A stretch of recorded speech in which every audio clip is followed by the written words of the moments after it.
శ్రీ గురుభ్యో నమః. హరి ఓం. పితృదేవతాభ్యో నమః.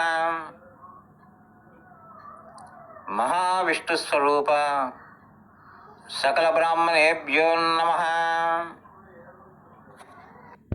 ప్రస్తుతము మనకు జరుగుతున్నటువంటి భాద్రపద మాసం, అందులో ఈ కృష్ణపక్షము, వీటికి మహాలయ పక్షాలు అని పేరు.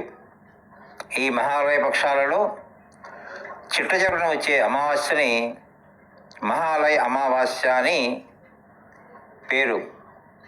ఈ మహాలయ అమావాస్యలో కాలం చేసిన పితృదేవతలకు తర్పణాలు మరియు సద్బ్రాహ్మణులకు స్వయంపాక దానము ఇచ్చినట్లయితే పితృదేవతలు బాగా సంతోషపడతారని శాస్త్రం వాక్యము, ఋషి ప్రోక్తము. అందుచేత ప్రతి ఒక్కరూ వీలైనంత వరకు ఈ కార్యక్రమంలో భాగస్వాములయ్యి తర్పణాలు ఇవ్వడము, బ్రాహ్మణులకు ఈ క్రింద విధముగా తెలియపరిచిన విధముగా స్వయంపాక దానం ఇచ్చిన చాలా మంచిది. క్రింద మీకు తెలియపరుస్తున్న స్వయంపాక దానము వరుస క్రమము: బియ్యము సుమారుగా 1 కేజీ 250 గ్రాములు, కందిపప్పు 1/2 కేజీ, చింతపండు 250 గ్రాములు, 1/4 కేజీ, మినప్పప్పు 1/2 కేజీ, ఎండు మిరపకాయలు 250 గ్రాములు, 1/4 కేజీ, పచ్చి శనగపప్పు 250 గ్రాములు, 1/4 కేజీ, పెసరపప్పు 250 గ్రాములు, 1/4 కేజీ, నువ్వులు 100 గ్రాములు, తిరగమాత గింజలు లేదా తిరగమాత సామాగ్రి 100 గ్రాములు, వంట నూనె 1 ప్యాకెట్టు,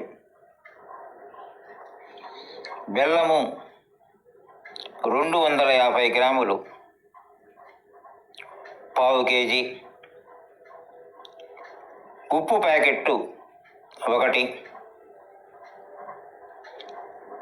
ఏవైనా 3 కానీ 4 కానీ రకాల ఆకుకూరలు ఒక్కొక్క రకము, ఒక్కొక్క కట్ట, పాల ప్యాకెట్టు 1/2 లీటరు, పెరుగు 1/2 కేజీ ప్యాకెట్టు, నెయ్యి 1/2 కేజీ, అరటి పండ్లు 1 డజను. వీటన్నిటితో పాటు ముఖ్యముగా బ్రాహ్మణులకు ఇవ్వవలసిన 3 రకాల వస్తువులు: కొబ్బరికాయ, మంచి గుమ్మడికాయ, తులసీదళం. ఈ 3 దానం చేసినందువలన బ్రహ్మాండాన్ని దానం చేసినంత ఫలితము చేకూరుతుంది. వీటన్నిటితో పాటు కనీసము 516 దక్షిణ ఈ బ్రాహ్మణులకు ఇస్తే చాలా చాలా మంచిదని తెలియజేయడమైనది. ధన్యోస్మి. శ్రీమాతాపితృభ్యో నమః.